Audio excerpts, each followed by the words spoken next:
Olá, tudo bem com você? Nós estamos aqui começando mais um dos nossos cultos da Primeira Igreja Batista em Cascadura. Espero que você esteja bem aí e espero que ao final desse culto você tenha sido realmente abençoado por tudo que nós vamos ouvir e ver aqui, por tudo que nós vamos aprender da parte do nosso Deus. Quero já deixar com você agora nesse início de culto 2 versículos que ficam lá no Salmo 34. Vamos ler juntos. Aparta-te do mal e faze o bem. Procura a paz e segue-a. Os olhos do Senhor estão sobre os justos e os seus ouvidos atentos ao seu clamor. É muito maravilhoso quando nós lemos isso. Os olhos do Senhor estão sobre os justos. Os olhos do Senhor estão sobre nós. Ele está cuidando de todos nós. É isso que Ele nos promete na sua palavra. E é isso que nós vamos cantar agora. Sabe aquele hino que diz: mantenha-se firme nas promessas do Senhor? É ele que nós vamos cantar agora. Canta aí comigo.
Salmo 34, lá no primeiro versículo, fala assim: em todo tempo eu louvarei o Senhor, o seu louvor estará continuamente na minha boca. Então vamos continuar louvando a esse Deus que cuida de nós, que nos mantém seguros, que nos promete e nos cumpre a cada dia que Ele está conosco, que Ele cuida de nós, que Ele guia os nossos passos. Então, em todo tempo eu louvarei o Senhor.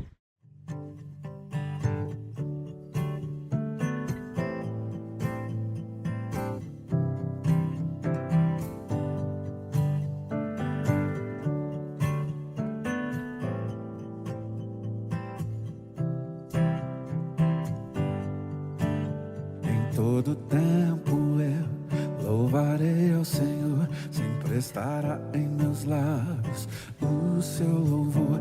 Em todo tempo eu louvarei ao Senhor, sempre estará em meus lábios o seu louvor. Alegrar-se-á no Senhor a minha alma, alegrar-se-á no Senhor a minha alma. Hey.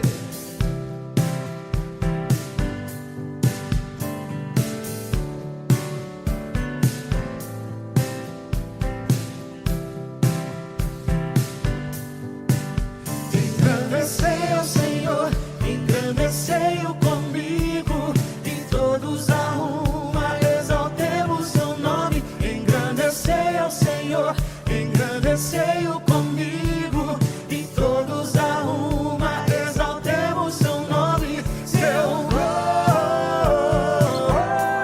glorioso nome, seu glorioso nome.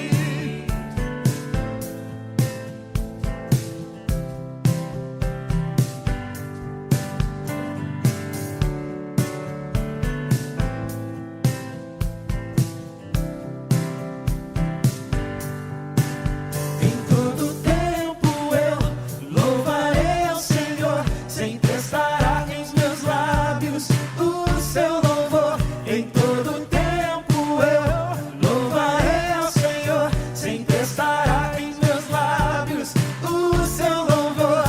Alegrar-se-á no Senhor a minha alma, alegrar-se-á no Senhor a minha alma. Engrandecei ao Senhor, engrandecei-o comigo, e todos a uma exaltemos o nome. Engrandecei ao Senhor, engrandecei-o comigo, e todos a uma exaltemos seu nome. Seu glorioso nome, seu glorioso nome. Alegrar-se-á no Senhor a minha alma, alegrar-se-á no Senhor a minha alma.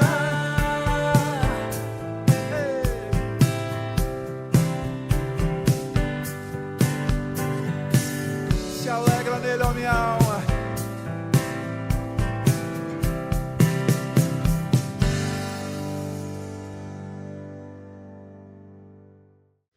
Queridos irmãos, saúde e paz.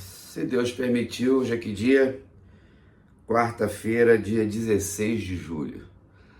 Iniciamos aí a segunda quinzena de julho já. Período de férias nas escolas, faculdades, colégios, crianças, adolescentes, jovens, professores. E assim é um período no meio do ano de descanso para muitos, né? Aqueles que podem. E assim a gente vai caminhando, vivendo na dependência do Senhor. Se ele é um texto bíblico junto com a Rose aí, né? Aparta-te do mal, faz o bem, procura a paz e segue-a. Os olhos do Senhor estão sobre os justos e os seus ouvidos atentos ao seu clamor. Continue firme, fazendo a vontade do Senhor em todo tempo. Nosso Deus caminha conosco. Ele diz, aparta-te do mal. Depois do culto, ou se você quiser parar agora, depois você lê todo o Salmo 34, ele é lindo, ele fala sobre várias situações, de como Deus cuida da gente e como nós temos que nos alegrar, adorarmos o Senhor. Vocês louvaram o Senhor cantando firme nas promessas. Nossa fé, irmãos, ela é dada pelo Senhor, e as promessas que encontramos na palavra do Senhor que nos fortalece. E precisamos estar sempre firmes e fortes, como eu sempre falo para vocês, não em nós mesmos, nunca. Nenhum recurso que esteja à nossa volta, que nós tenhamos construído ou que alguém tenha construído para nós, principalmente no que tange a religiosidade, mas sempre nas promessas de Jesus, o nosso Mestre. Não é? Vocês puderam louvar ao Senhor também com Baruque aí, num louvor muito legal, falando sobre o Salmo 34, quando diz: em todo o tempo eu louvarei ao Senhor, o seu louvor estará continuamente na minha boca. Irmãos, não importa a circunstância, talvez o seu dia tenha sido the best, talvez hoje tenha sido um dia daqueles que parece que o peso é maior, de que algumas notícias chegaram e que nos entristeceram, mas independente disso, nós temos um chamado de Deus que ultrapassa essa nossa breve peregrinação na terra e juntos caminhando para o céu, vivemos na perspectiva da eternidade. Amém? Na semana passada nós começamos uma série de mensagens, ou 3 mensagens, 3 reflexões, baseadas nesse livro aqui do pastor Timothy Keller, falando sobre ego transformado. E fazendo a recapitulação da semana passada, a condição natural do ego, que nós somos. E ele fala, né, do nosso ego vazio, do nosso eu vazio, do nosso Deus dolorido, nosso ego dolorido, atarefado, frágil ao mesmo tempo, mas inflado. É o desafio. E ele, na sua experiência de vida, ele procura nos fazer refletir sobre quem nós somos verdadeiramente. E lógico, irmãos, a gente só vai descobrir isso em Jesus. Fomos lavados e remidos pelo seu sangue, somos fruto do seu amor. E quanto mais nós nos aproximamos de Jesus, quanto mais nós entendemos o Evangelho, nós somos libertados por ele. O nosso eu é libertado por ele. E nós vamos compreendendo gradativamente quem nós somos. Eu vou ler novamente o texto que o apóstolo Paulo escreve à igreja de Corinto, na primeira carta, capítulo 3, parte 21 para frente, depois o capítulo 4. Então, vamos de novo. Portanto, ninguém se glorie nos homens, porque todas as coisas são vossas. Seja Paulo, seja Apolo, seja Cefas, seja o mundo, seja a vida, a morte, as coisas presentes, as futuras, todas as coisas são vossas, e vós sois de Cristo, e Cristo de Deus. Assim, os homens não devem nos considerar servos de Cristo, encarregados dos mistérios de Deus. Além disso, o que requer de pessoas assim encarregadas é que sejam encontradas fiéis. Então nós temos uma missão. No entanto, pouco me importa se sou julgado por vós ou por qualquer tribunal humano. De fato, nem eu julgo a mim mesmo, pois embora eu esteja consciente de que não há nada contra mim, nem por isso me justifico, pois quem me julga é o Senhor. Portanto, nada julgareis antes do tempo, até que venha o Senhor, o qual não só trará luz às coisas ocultas das trevas, mas também manifestará os motivos dos corações. Então, cada um receberá o seu reconhecimento da parte de Deus. E ele diz assim: irmãos, apliquei essas coisas a mim e a Apolo por causa de vós, para que aprendais por nosso intermédio não ir além do que está escrito, de modo que nenhum de vós se encha de orgulho em favor de um contra o outro. Pois quem te faz diferente dos demais? E o que tens que não tenhas recebido? E se o recebeste, por que te orgulhas, como se não tivesse recebido? Irmãos, palavras profundas do apóstolo Paulo para nós. E no dia de hoje, na segunda mensagem aqui, e do segundo capítulo, ele fala da visão transformada do eu. Mas a gente só consegue fazer isso, queridos irmãos e amigos, nos debruçando sobre a palavra do Senhor, meditando sobre a palavra do Senhor e no dia a dia das nossas agendas, entendermos o propósito do Senhor na nossa vida. Fomos transformados pelo Senhor. nossa mente, como diz Romano, né? Não vos conformeis com este mundo, mas, né, renovai-vos a nossa mente. Tudo isso em Cristo. Então, nesse capítulo 2, ele vai dizer o seguinte, não é? Trazendo aqui novamente, que o apóstolo Paulo pouco se importava se era julgado por aquelas pessoas da igreja ou por tribunal humano. E olha que ele vai viver isso num tribunal mesmo. O capítulo 3 vai falar sobre a divisão que existia na igreja de Corinto. Mas como a gente brinca ironicamente, só existia lá. É sempre alguém puxando sardinha para o seu lado ou para o outro. Então, quando ele diz, né, eu plantei, Apolo regou, mas quem deu o crescimento foi o Senhor. Quando ele diz que tudo é nosso, vosso, todos nós estamos no mesmo balaio, todos nós estamos no mesmo barco. Ninguém é melhor do que ninguém, todo mundo é finito, todo mundo vai morrer. Todo mundo tem suas limitações. E Deus é tão bom que nós temos virtudes, nós temos qualificações, mas só não podemos usá-las de forma errada. O que ele falou aqui na semana passada, né? Nós trouxemos aqui sobre a questão da autoestima e da baixa estima. Tudo isso é pecado. Quando eu me valorizo pelas virtudes que tenho, e nesse mundo pós-moderno valoriza a autoestima, o meu valor, as minhas qualidades, na outra ponta é a baixa autoestima, o discurso de vitimização, tudo tem a ver com o ego, com o entendimento, a compreensão errada do que nós somos. Lógico, tem vários fatores à nossa volta, mas nós somos trazidos a refletir pelo Evangelho. Ele aqui traz de novo a questão daquela reflexão de Madonna, que ela faz tudo para ter o reconhecimento dos outros e é um vazio completo. Ela fazia algo, mas aí dentro do olhar dela como artista, ela dava um show que seria maravilhoso, as revistas, a crítica, todo mundo, nossa, que show maravilhoso dela, para quem gosta, né? Mas ao mesmo tempo aquilo passava brevemente e ela precisava pensar em outra coisa para receber os aplausos das pessoas. Mais ou menos por aí, aquela aprovação ilusória que nós buscamos. Ele então vai dizer o seguinte, a nossa identidade não tem que estar nas pessoas, não deve nada às pessoas e nem precisamos trabalhar na perspectiva dessa busca de opinião, quando nós entendemos o que Jesus fez em nossa vida. E a proporção que a gente amadurece na fé, irmãos, a nossa identidade está em Jesus e no significado do Evangelho. Quando o autor faz a análise do apóstolo Paulo, e a gente está falando de um homem acima da média, fora da curva, como a gente brinca, ele chegou num nível de maturidade que ele entendia que quem julgava ele era o Senhor.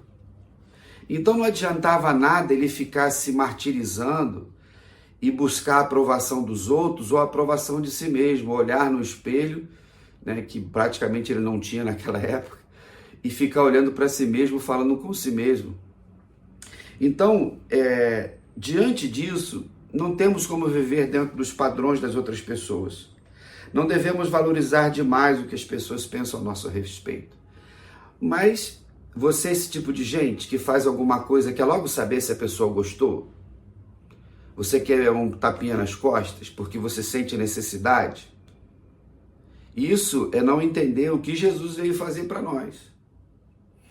Quando ele pontua isso, precisamos buscar o equilíbrio na palavra de Deus e não achar que ao lidar com a baixa autoestima, que é um conceito da psicologia, da psicanálise, nós precisamos tomar cuidado com essas teorias, com essas proposições, que todas elas são humanistas, e por mais que existam coisas boas dentro desse ambiente de estudar a psique, de estudar a alma humana, nós precisamos colocá-la sob a custódia do Evangelho.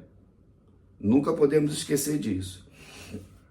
E aí lidar com essa baixa autoestima é ao mesmo tempo um remédio para buscar uma autoestima. Então aí as pessoas vão dizer que O mundo, de certa forma, diante da situação, quando estamos vivendo alguma coisa difícil, né, ou muito grande, queremos incentivar sempre as pessoas a olhar para o lado positivo da coisa, quando aquela pessoa é muito negativa. Ao mesmo tempo, quando a pessoa tem sua autoestima elevada, as pessoas procuram trazê-la para baixo. Mas o apóstolo Paulo estava falando que nada disso adianta, porque o Senhor vai julgar tudo isso. Que no fundo, lá quando chegar o dia, o Senhor vai mostrar o que está oculto. Então nós vivemos pela fé, com a humildade do Evangelho, mas não trilhando esse caminho do nosso ego ou da aprovação das pessoas, da nossa aprovação e aprovação das pessoas. Então, ele diz, não me importa com o que vocês pensam, com o que eu mesmo penso a meu respeito. Mas, ao mesmo tempo, por mais que nós estejamos com uma consciência limpa, isso não significa, irmãos, que nós não tenhamos responsabilidade, que aparentemente pode fazer diferença ou não para a nossa história. Ele diz no capítulo 4, minha consciência está limpa, mas isso não me torna inocente. Cuidado com isso. Às vezes você está tão dominado pelo seu ego que você está com a sua consciência limpa, mas não vai eximir você de responsabilidade. O autor segue aqui a sua proposição e ele cita Hitler. Talvez Hitler tivesse com a consciência dele limpa do que aquilo que ele estava fazendo era correto, de criar uma cultura ou uma raça pura, que era o arianismo. E nesse caso matou milhões de pessoas na Segunda Guerra Mundial. Principalmente os judeus, mas ele não foi inocente. Nunca foi. E o fato dele ter tirado a própria vida, mais ainda, coloca ele numa situação difícil. O autor vai dizer, baseado naquilo que o apóstolo Paulo escreve, que na busca desses padrões, isso é uma armadilha para nós. Tanto estabelecer o nosso viver num padrão do mundo, ou de pessoas que estão à nossa volta, ou dentro dos nossos próprios padrões. E muitas vezes nós não conseguimos. E ele vai dizer que isso é algo ardiloso na nossa vida, diante dos padrões, e aí a gente quer elevar a nossa autoestima vivendo dentro dos padrões. Às vezes dos nossos pais, da nossa família, da religiosidade, das pessoas que estão à nossa volta. E não é uma solução que aparentemente vem como uma resposta. Sempre é perigoso, irmãos, nesse sentido, viver por esses critérios ou padrões.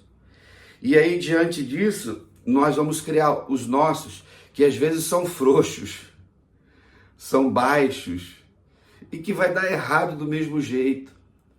Porque o Evangelho não é simplesmente algo que Deus trouxe para nós como um cabedal daquilo que é moral para praticarmos.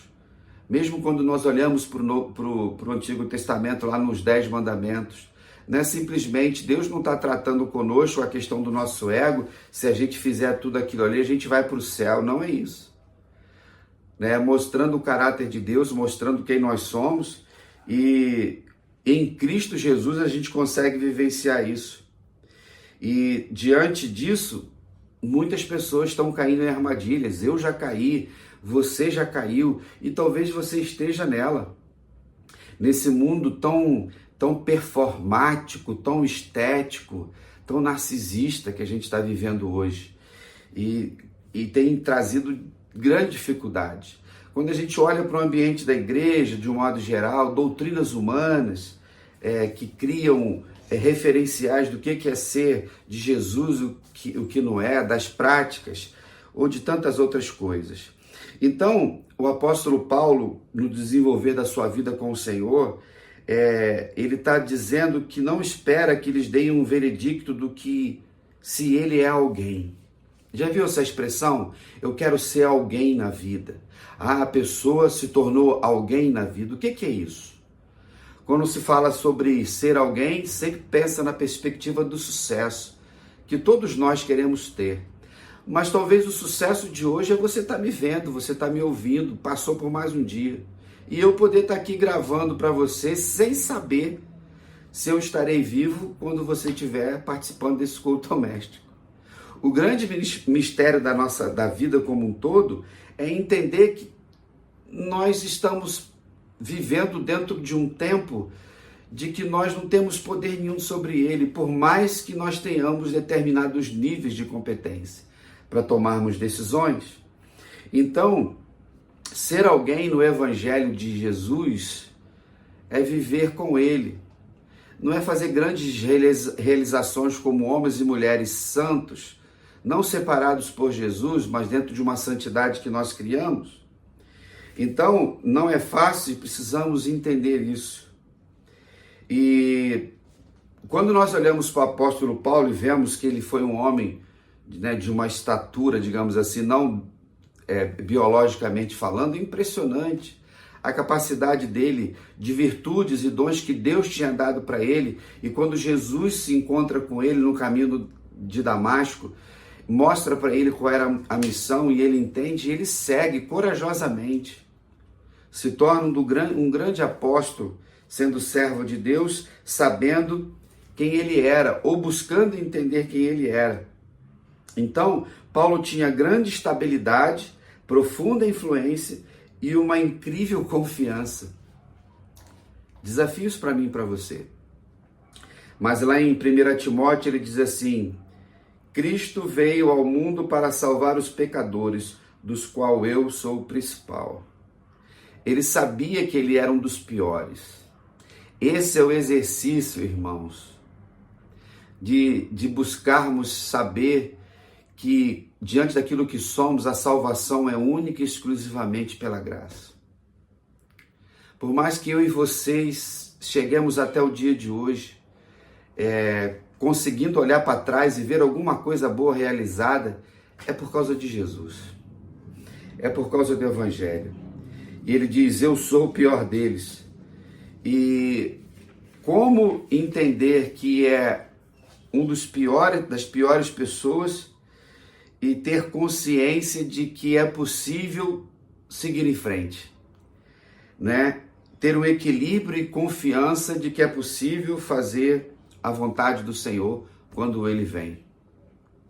Às vezes, nós ficamos num discurso de autopiedade, de autossantidade. Eu não tenho condições de fazer estar nesse ministério da igreja, porque eu ainda tenho que melhorar nisso, naquilo, no outro. Até mesmo as pessoas, quando começam a frequentar nossas igrejas, a gente começa a conversar sobre batismo, né? Não, eu preciso abandonar algumas coisas para me batizar.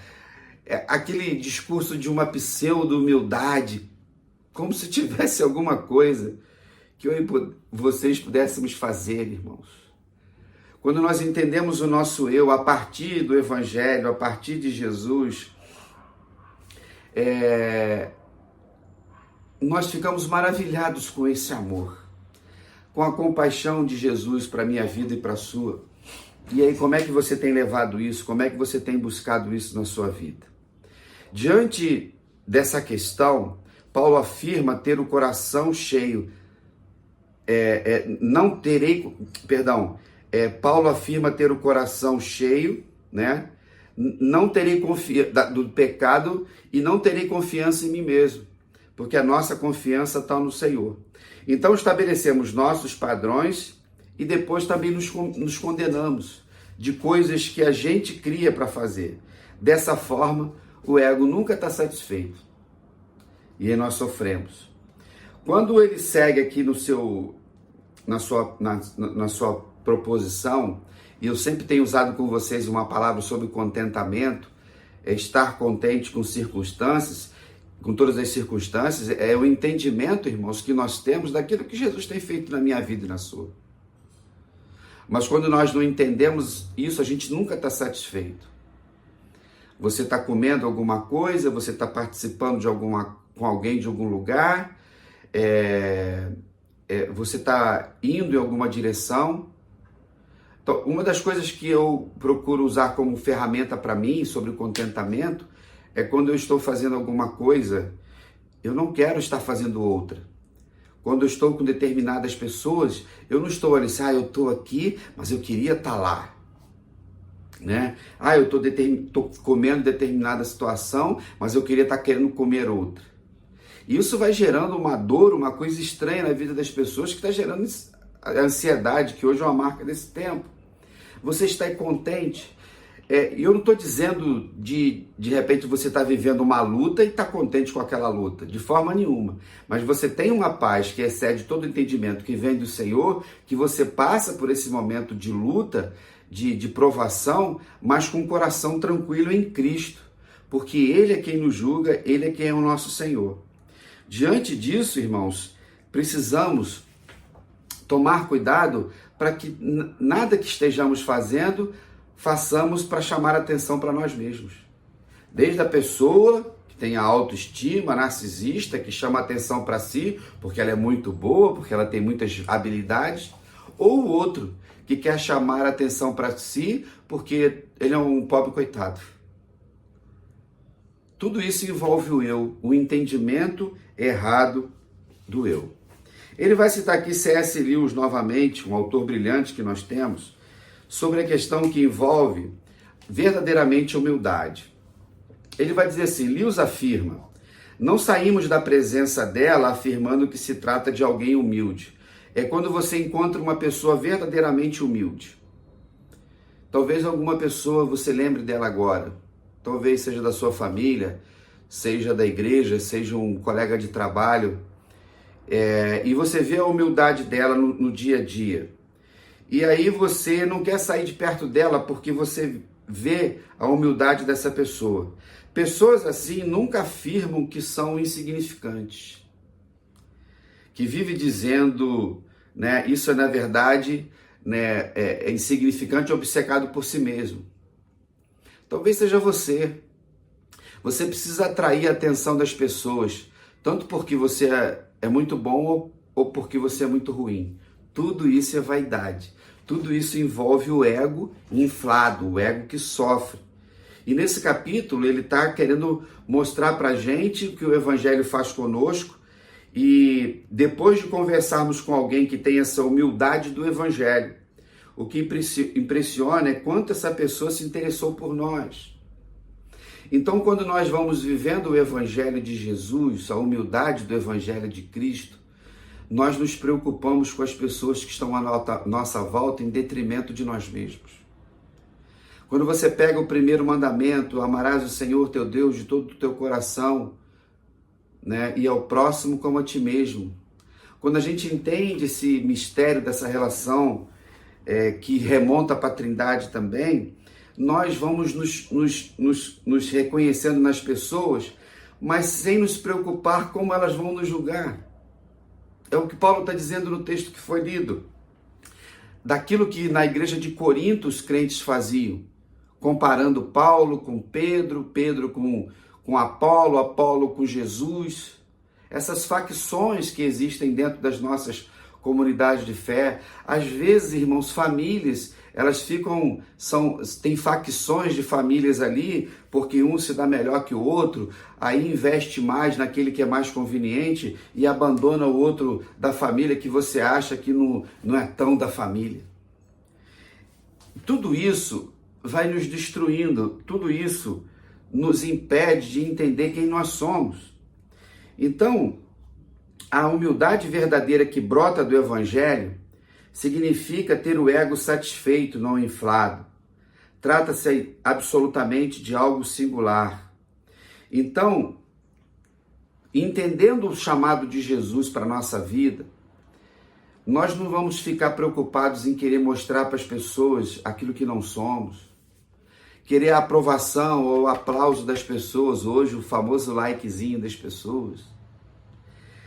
Diante dessa humildade do Evangelho, o que importa, ele diz assim, isso porque a essência da humildade resultante do Evangelho não é pensar em mim mesmo como se eu fosse mais, nem pensar em mim mesmo como se eu fosse menos, é pensar menos em mim mesmo.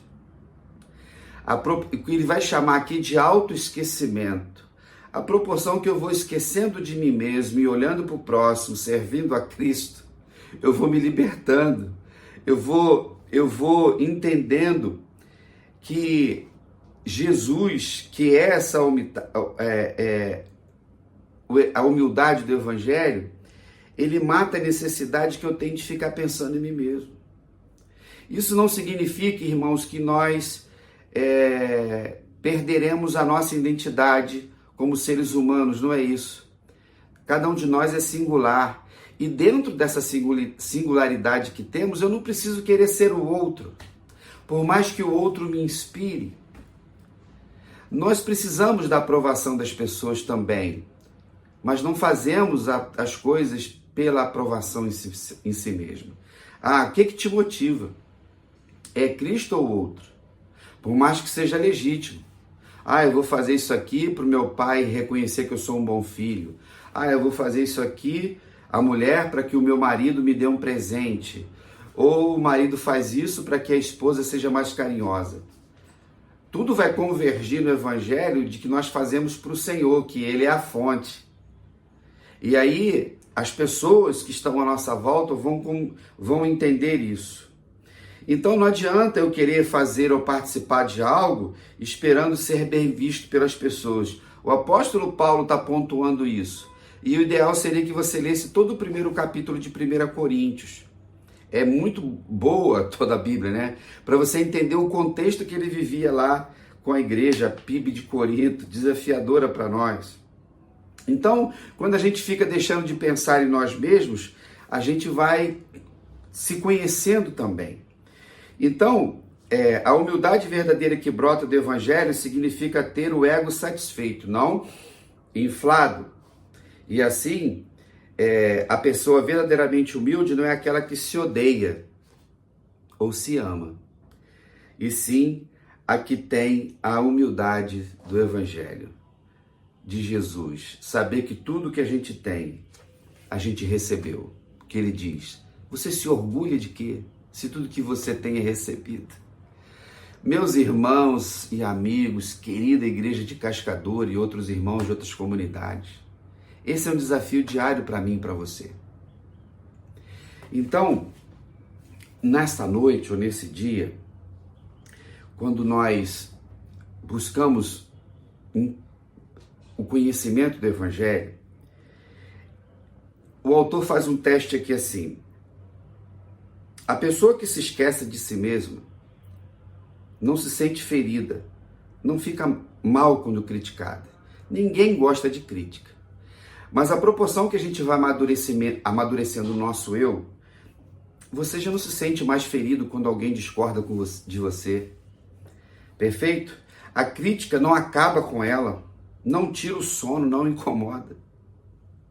Isso é fruto da humildade do Evangelho, porque o que importa é o que Jesus pensa de mim. Por isso que o apóstolo Paulo diz, nem eu me julgo, porque Jesus não me julga nisso, porque ele veio me salvar. Aí ele diz assim, dentro dessa proposta, porque a pessoa que se sente arrasada com as críticas se valoriza demais. Ou com o que os outros pensam, valoriza demais a opinião alheia, a opinião pública, né? Por isso que no ambiente político, todos eles se preocupam com a opinião pública, eles criam a máscara, eles criam o personagem. Tudo isso, irmãos, é vaidade. Então a mesma pessoa que fica devastada pelas críticas é ego inflado, que o autor diz aqui. E aí, nós ficamos naquela, você tá assim, mas não se preocupe, tadinho, né? A gente quer tentar ajudar a pessoa. Não se preocupe, né? Não se preocupe com o que os outros pensam. Cada um de nós tem a sua opinião. E assim a gente vai. Mas a baixa autoestima, ela é orgulho. E a alta também, dentro da perspectiva de que o Evangelho. E aí, irmãos, isso vai trazendo transtornos terríveis para as pessoas. Talvez você seja assim, qualquer coisinha que fala, você murcha. Hoje, irmãos, a gente vive aí uma geração dentro da igreja, que eu chamo da geração Nutella, do mimimi. Qualquer pessoa, qualquer coisa que você fala, as pessoas ficam já magoadas, ofendidas. O Evangelho nos ofende, já falei isso em outro sermão. O amor de Deus nos ofende, a misericórdia do Senhor nos constrange. A compaixão do Senhor, olha, deixa a gente envergonhado. Agora, qualquer coisa, e as pessoas às vezes estão na igreja a vida toda, talvez seja você. Você está na igreja a vida toda e às vezes alguma coisa que acontece, você já não vou sair da igreja, fiquei triste com o pastor, o irmão não sei da onde, e a gente fica assim. Os casamentos acabam por causa disso, relacionamentos familiares. Aí ele vai dizer o seguinte assim, quem tem o ego satisfeito e não inflado, não se deixa abater pelas críticas. O que ela faz? Ela vê como uma oportunidade de mudança. Então, quando nós pregamos e nós ensinamos e exortamos, é sempre uma oportunidade para mim primeiro fazer a leitura, olhar para mim, transmitir isso para vocês e juntos, chegando à estatura de Cristo, perfeitos em Cristo Jesus. Então, ele faz uma pergunta retórica, diz, parece utopia, parece o idealismo, esses sentimentos. Quanto mais compreendemos o Evangelho, maior é o nosso desejo de mudar. Isso Jesus vai fazendo em nossas vidas. Mas se eu e você temos fome de reconhecimento, temos fome do tapinha nas costas, não vai adiantar nada. Ele vai usar um exemplo aqui interessante, que diz assim, numa competição, vamos supor na Olimpíada, tem lá as medalhas, que ele falou assim, você tirou medalha, você foi lá, nadou, você é um atleta, se esforçou, todo mundo lá tem vários, aí você ganhou a medalha de prata. Ele fala que quando a gente chega nesse nível de maturidade, de entender o nosso ego, ele fica feliz com a medalha de prata, mas também fica feliz com a medalha de ouro que o seu concorrente teve, porque ele foi melhor do que você. Não adianta nada você receber a medalha de prata, e a gente já viu isso, irmãos. Já viu isso nas Olimpíadas ou em campeonatos. A pessoa pega a prata, mas ela não está alegre. Mas ela queria ouro, a meta era ouro. Mas aquela que recebeu o ouro, ela conseguiu alcançar isso. Esse que é o desafio para nós. A gente fica feliz porque você ganhou a prata, mas você se alegra com aquele que ganhou o ouro. Você é feliz com as virtudes que você recebeu do Senhor, os seus dons espirituais, mas fica feliz também com as virtudes e as vitórias dos outros. É isso que ele está dizendo da transformação do ego. E às vezes nas nossas igrejas, os problemas que a gente tem é por causa de pessoas que não entenderam isso, que estão na igreja competindo umas com as outras, porque canta melhor, porque toca melhor, porque prega melhor, dá uma aula melhor na IBD, ou qualquer outra coisa. Ou preocupado em ter um carro melhor, ou usar uma roupa melhor, ou morar no lugar melhor. Irmãos, nós já temos a garantia do céu, de morar com Jesus na eternidade, e a gente não fez nada por isso.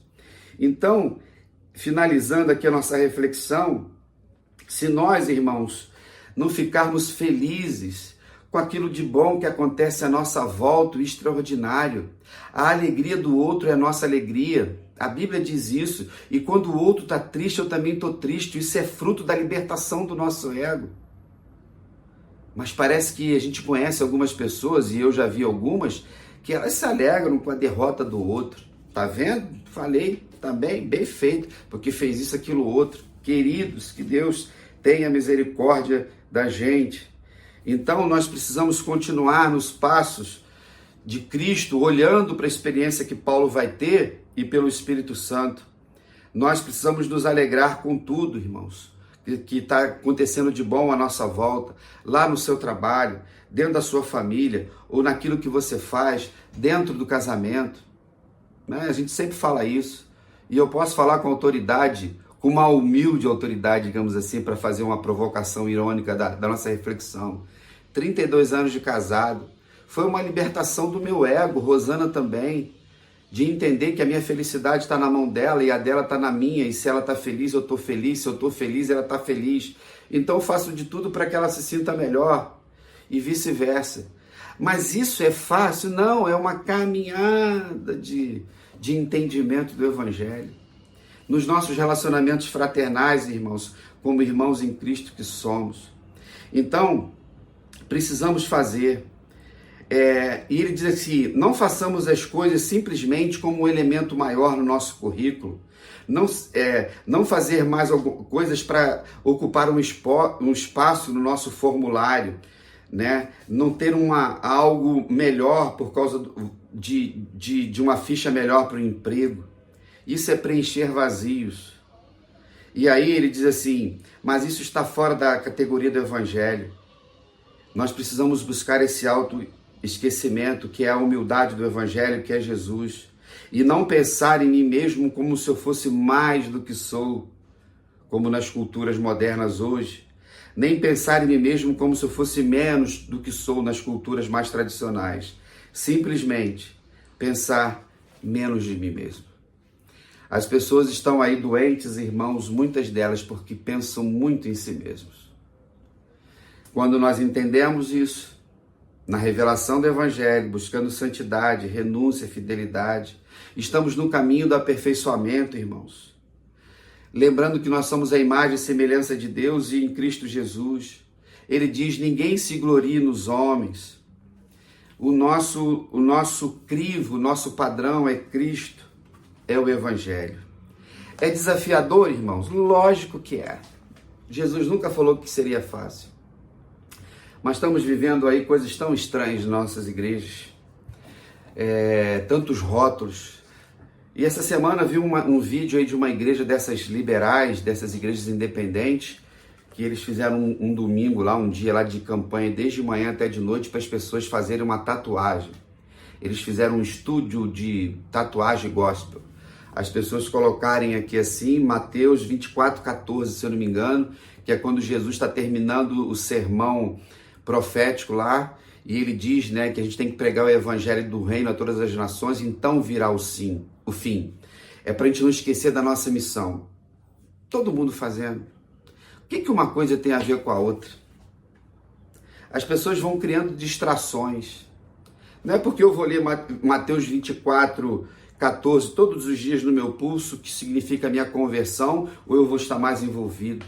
Um monte de coisas valorizando o ego das pessoas dentro das próprias igrejas, e isso é preocupante diante do que significa o Evangelho. No dia de hoje, trouxemos um pouco da visão transformada do eu. Na semana que vem, a gente fala sobre como alcançar isso. E, irmãos, lendo aqui o texto de novo, quando o apóstolo Paulo fala da nossa condição, e ele lê o texto, portanto, ninguém se glorie nos homens, porque todas as coisas são vossas, seja Paulo, seja Apolo, seja Cefa, seja o mundo, a vida, a morte, as coisas presentes, as futuras, todas as coisas são vossas.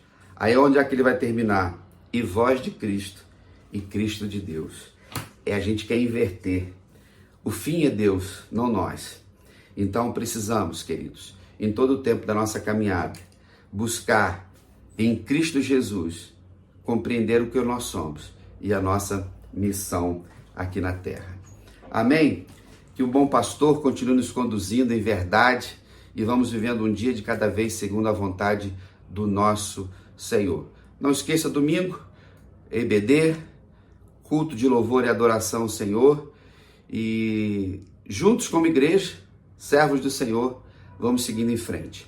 Lembrando que nós iniciamos no domingo passado a campanha de Missões Rio, que tem como tema uma vida abundância. Jesus diz, né, eu vim para que tenham vida e vida em abundância.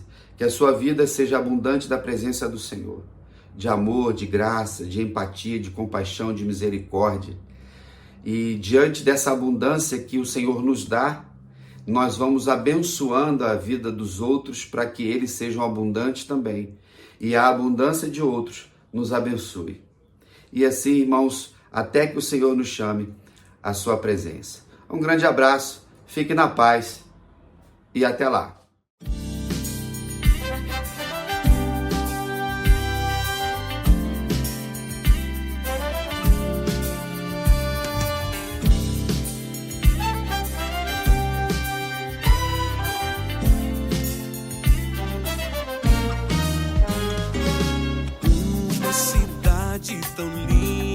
mas muito sofrida, espera por paz. A violência e miséria, esperança perdida, os dias são maus. Como confiar em quem esperar? Será que algo pode mudar? Há um clamor, um grito de dor. Será que algo pode mudar?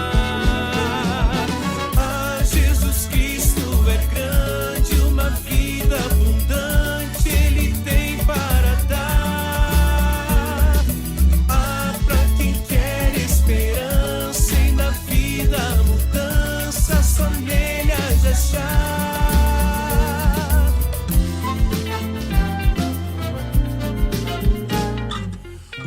Uma cidade tão linda se espera por paz. Violência e miséria, esperança perdida, os dias são maus.